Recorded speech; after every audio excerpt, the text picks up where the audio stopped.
1999년 6월 경기도 양평 국도변의 한 휴게소에서 은퇴 후 전원 생활을 시작한 부부의 평범한 하루가 순식간에 무너졌습니다. 남편과 함께 조용한 시골집을 일구던 아내는 점심 무렵 많은 사람들이 오가는 공개된 공간에서 갑자기 자취를 감추었습니다. 주변에는 폭력의 흔적도 분명한 이동 경로도 납득할 만한 동기도 남지 않았습니다. 휴게소 매점에서 마지막으로 찍힌 흐릿한 CCTV 화면과 의자 위에 남겨진 종이봉투 하나가 모든 단서의 전부였습니다. 이 사건은 오늘까지도 풀리지 않은 실종 미스터리로 남아 있습니다. 지금부터 들려드릴 이야기는 심야 12개서 기록과 증언을 바탕으로 사실과 추정을 구분하여 서술됩니다. 끝까지 보시면 작은 빈틈 하나가 어떻게 인간의 일상 전체를 삼킬 수 있는지 확인하실 수 있습니다. 지금부터 전해드릴 사건은 실명을 가명 처리하고 일부 지명을 흐린 상태로 재구성한 것입니다. 기록과 증언 속에서 확정된 사실은 확정으로, 불완전한 진술이나 해석은 추정으로 분리하여 설명드리겠습니다. 여러분의 판단과 시선이 이 미스터리를 함께 완성해 나갈 것입니다. 앞으로도 현실 속 미해결 사건을 추적하는 이야기를 놓치지 않으시려면 구독과 알림 설정이 큰 도움이 됩니다. 사건의 기준 시각은 1999년 6월 12일 토요일 13시 7분입니다. 이 시각은 아내 한수연이 휴게소 매점 카운터에서 옥수수 봉투를 계산한 시점입니다.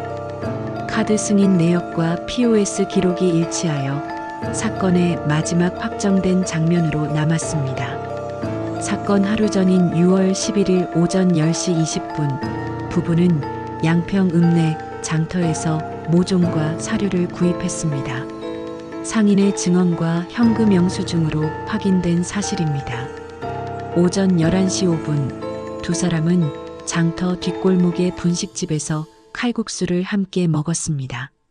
주인은 두 사람이 창밖을 자주 바라보았다고 회상했지만 이는 추정일 뿐입니다. 오후 2시 40분경 아내는 이웃 박춘자와 짧은 인사를 나누며 내일 휴게소에 들러 옥수수를 사올 것이라고 말했습니다. 사건 당일 오전 8시 10분 남편 정도윤은 경운기를 몰고 집을 나갔습니다. 아내는 장을 보러 갈 준비를 했다는 사실이 주방 시계의 라디오 15와 일치해 확인되었습니다. 오전 9시경 아내가 동네 지인의 트럭을 얻어 타고 국도로 나섰다는 증언이 있었지만 시간대가 엇갈려 추정에 머물렀습니다. 오전 10시 32분 휴게소 북쪽 진입로 CCTV에 양산을 든 여성이 포착되었습니다. 해상도가 낮아 본인 여부는 추정에 불과했지만 체형과 옷차림은 아내와 유사했습니다. 오전 10시 47분 매점 내부 CCTV에는 초록색 카디건 차림의 여성이 물과 젖은 티슈를 계산하는 모습이 담겼습니다. 카드 사용 기록이 일치하여 이는 확정된 사실입니다. 정오 무렵 같은 여성이 야외 공중전화 부스로 이동하는 장면이 두 차례 포착되었습니다. 각각 1분 미만의 통화가 있었고 카드 잔액이 줄어든 기록이 확인되었습니다. 그러나 상대방의 번호는 알 수 없어 부분적으로만 확정입니다. 오후 1시 7분 아내는 옥수수가 담긴 종이봉투를 들고 포인트 적립을 문의했습니다. 계산 담당자는 그녀의 목소리가 낮고 숨이 가팠다고 진술했습니다. 이 장면이 사건 당일의 마지막 확정 장면입니다. 오후 1시 11분 주차장 B구역 CCTV에는 봉투를 든 여성이 양산을 접는 모습이 보였습니다. 뒤편으로 흰색 윙바디 탑차가 진입하는 장면이 겹쳤지만 차량 번호는 흐려 추정에 불과합니다. 오후 1시 13분 같은 구역 벤치 위에서 봉투만 남겨진 채 의자가 비스듬히 돌아간 모습이 발견되었습니다. 옥수수는 미지근했고 종이봉투는 습기로 눅눅했습니다. 이 장면은 현장 사진으로 남아있어 확정된 사실입니다. 오후 1시 20분 이후 휴게소 남측 톨게이트로 차량이 몰리며 정체가 시작되었습니다. 1시 27분경 흰색 윙바디 탑차 2대가 연속 통과했지만 번호판은 판독이 어렵습니다. 같은 시간 남편은 집에서 아내와 통화하려 했으나 집 전화는 받지 않았습니다. 오후 4시 58분 남편은 휴게소를 찾았고 주차장 벤치 위에 놓인 봉투를 직접 발견했습니다. 그는 아내의 이름을 3번 불렀다고 진술했지만 이는 증거로 입증되지 않았습니다. 오후 5시 20분 경찰에 실종 접수가 되었습니다. 초동수색은 휴게소 반경 2km를 도보로 탐문하고 하수구와 화단, 화장실, 뒷산까지 확대되었습니다. 20시경 아내의 양산이 발견되었다는 소문이 돌았으나 공식 기록에는 포함되지 않았습니다. 이는 후일 언론에 의해 확대된 추정으로 드러났습니다. 다음 날 새벽 소방 인력과 자원봉사자가 합류하여 반경 5km 수색을 진행했지만 단서 하나 찾지 못했습니다. 사건은 곧바로 지역 신문과 방송에 보도되었습니다. 일부 언론은 전원생활 부부의 의문이라는 제목을 붙이며 남편의 알리바이의 의혹을 제기했습니다. 실제로 남편의 행적 중 오후 3시경 12분에 공백이 있었고 이를 두고 다양한 추측이 제기되었습니다. 그러나 통화 기록과 주변 목격담이 엇갈려 확정되지 않았습니다.